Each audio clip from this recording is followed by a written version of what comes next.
January 13th, 1996. 3:18 p.m., a 78-year-old man dials 911. A man just grabbed a little girl, threw her in a black truck. She was screaming. 4 days later, they found her body. The killer was never caught. But what happened next saved over 1,000 children's lives. This is the story of Amber Hagerman and how one tragedy changed America forever. Late 1995, Arlington, Texas.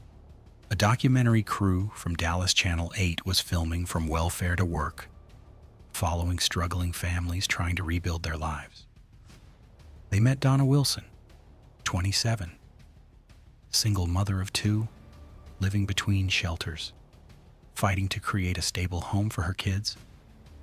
Her daughter was Amber, 8 years old, smart, full of life. Her favorite character was Pocahontas. The crew filmed her for weeks. They watched her show off school medals, play with her little brother Ricky, and light up every room she entered. November 25th, 1995. Amber turned 9. The crew filmed her birthday party, watched her open a Pocahontas gift her mom bought with her first real paycheck. Pure joy on her face. It was the perfect ending to their documentary. They wrapped filming that day, planning to air it in March. They never did, because 7 weeks later, that footage would be broadcast across America, but for a reason nobody could have imagined.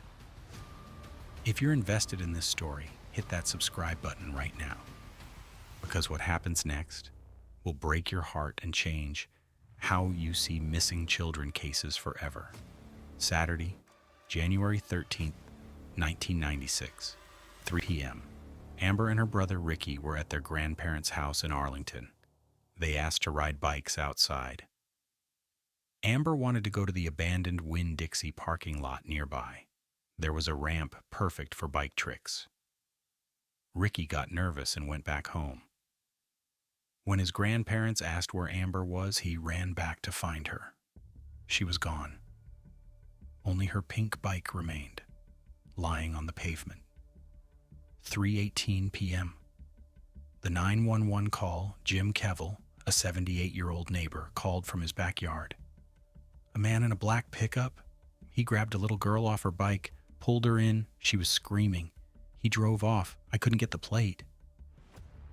He described the suspect as white or Hispanic, average height. But he was too far away for more details. By the time police arrived, Amber had vanished. The impossible question. Here's what made it baffling. The parking lot was next to a packed laundromat on a Saturday afternoon. How could someone kidnap a child in broad daylight in front of dozens of people and leave no trace? Police believed most witnesses were undocumented immigrants, too afraid to come forward. Richard Hagerman, Amber's father, showed up expecting to see his kids. Instead, he found police cars and news cameras. Donna and Richard, despite their past, united in terror. They begged the kidnapper on camera, "Please don't hurt our baby." For 4 agonizing days, America held its breath. And then a journalist made a decision that would change everything. Diana Markham and the Channel 8 crew were devastated. They'd fallen in love with Amber during filming, and they had something nobody else had: footage. Hours of video showing Amber alive, laughing, being a kid. Diana made the call. Release it to every news station in the country. Within hours, Amber's face was on every TV in America. Not a still photo, but real footage of her playing, talking, living. It broke through the noise. Suddenly, millions of people felt like they knew her. Volunteers flooded Arlington. The FBI launched a massive investigation. For 4 days, the nation watched and waited. Wednesday, January 17th, 1996. Early morning. A man walking his dog found a body in a drainage ditch about 5 miles from the abduction site. It was Amber. The autopsy revealed she'd been sexually assaulted, tortured, and her throat slashed 5 times. She died on January 15th, 2 days after being taken. A storm had washed away nearly all physical evidence, no fingerprints, no DNA, nothing. The FBI and police had 0 leads, no suspects, no evidence. The case went cold almost immediately, but Amber's story wasn't over. What happened next would ensure her name saved hundreds of lives. Before we continue, if true crime stories that matter hit different for you, smash that like button and subscribe. We cover cases that changed history, not just headlines. The funeral and the stalled investigation. Hundreds attended Amber's funeral. Donna and Richard promised to fight for justice. Police offered $75,000 rewards, promised immunity to witnesses. Nobody came forward. The killer had vanished. The idea that changed everything. A Dallas woman named Diane Simone called into a radio show with a simple question. We have weather alerts and emergency broadcasts. Why don't we have something like that for missing children? It was so obvious, yet it didn't exist.